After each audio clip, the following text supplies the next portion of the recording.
All right, if you're into cars at all, especially on social media, you have definitely seen them. They're these Porsches that are just impossibly wide with these massive wings and rivets all over the place. You know one the second you see it, and man, are they controversial. Today we're diving deep into the story of RAUH-Welt BEGRIFF, RWB. And that's the thing about RWB, right? You either love them or you absolutely hate them. There is just no middle ground. And the whole debate, all the arguments online, it really just boils down to one single question.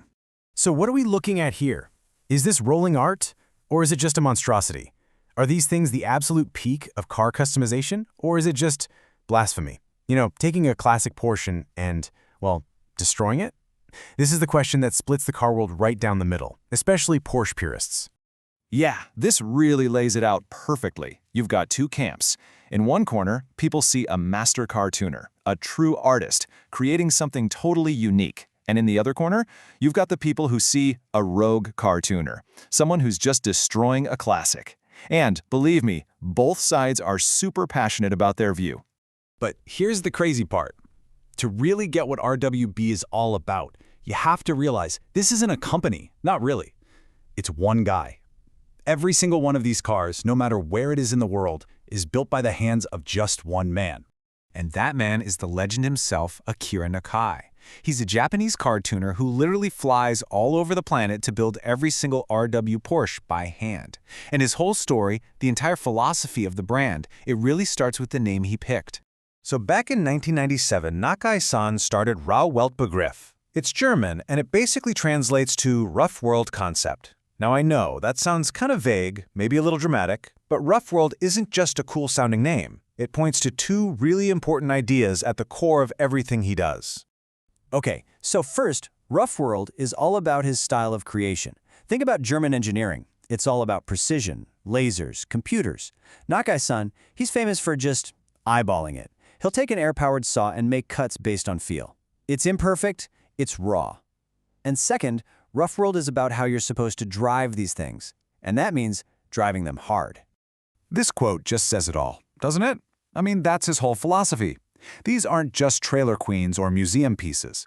They might look like art, but they're built to be thrashed on a track, to be pushed right to the edge. They are not meant to be locked away. All right, so every great story has a beginning, right? An origin. For RWB, that origin story has a name, and that name is Stella. This is the car that kicked the whole thing off. So let's go back to the early 90s. Nakai-san is running a drift club called, you guessed it, Rough World. He eventually scrapes together enough to buy his own car, a pretty beat-up old Porsche 930. And then, in 1997, he works his magic on it. He transforms that car into the very first RWB. And what does he name it? Stella Artois. Yep, after his favorite beer. You gotta love that. And the recipe for Stella was just wild. He took that 930, gutted it down to only 2,100 pounds, then he cranked the engine up to 360 horsepower, threw in a full-on race suspension, and he created that first, now iconic, hand-cut wide-body kit. It was just so raw, so aggressive, and that car, Stella, became the blueprint for every RWB to come. Okay, so that's the origin story. But what if you wanted one of these today? How does it even work? What's the process? And maybe more importantly, what's it going to cost you? Well, let's get into the numbers. First things first, you've got the body kit. Just for the parts, we're talking bumpers, fenders, that huge wing. You're starting at around $24,000. And trust me, that is just the starting point. Okay, so on top of that, you got to get the kit shipped to you, you need to prep the car's body for it, and then you need a top-notch paint job. And that can easily tack on another 25 grand. So we're already knocking on the door of 50K, and we've still got a ways to go. Right, and you can't have these ridiculously wide fenders and run stock wheels. It would look insane. So you need new wheels and suspension to get that perfect stance and actually make it handle well. That's going to set you back anywhere from another $7,000 to maybe $25,000. And get this, all of that money we just talked about, that's before the two biggest expenses. You still have to, buy the Porsche to begin with. And then you have to fly Nakai-san out from Japan, cover his travel, his hotel, all of it, so he can build the car for you in person. So the whole journey for an owner looks something like this. First, you get the right Porsche. Then you work with a partner to design your dream build. And then you wait. And you might wait a while, sometimes more than a year. But then the day comes. Nakai-San shows up, and over a wild 48 hours, he transforms your car with his own hands. It's like a performance art piece. And because of this super personal process, this incredible RWB community has popped up all over the world. But make no mistake, it is a very exclusive club. So which Porsches can you even use? And just how rare are we talking here? Well, right now, Nakai-San works on 4 generations of the 911. He's famous for the classic air-cooled cars, the 930, the 964, and the 993.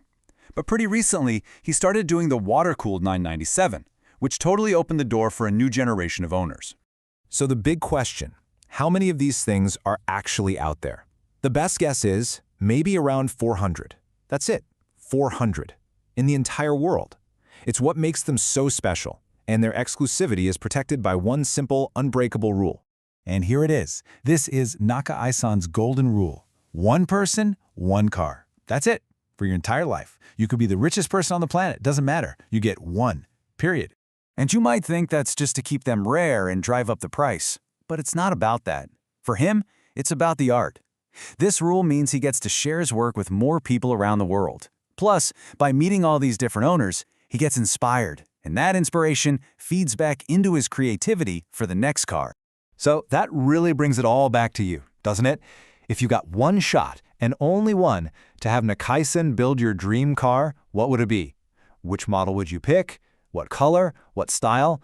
It's a pretty cool thing to think about.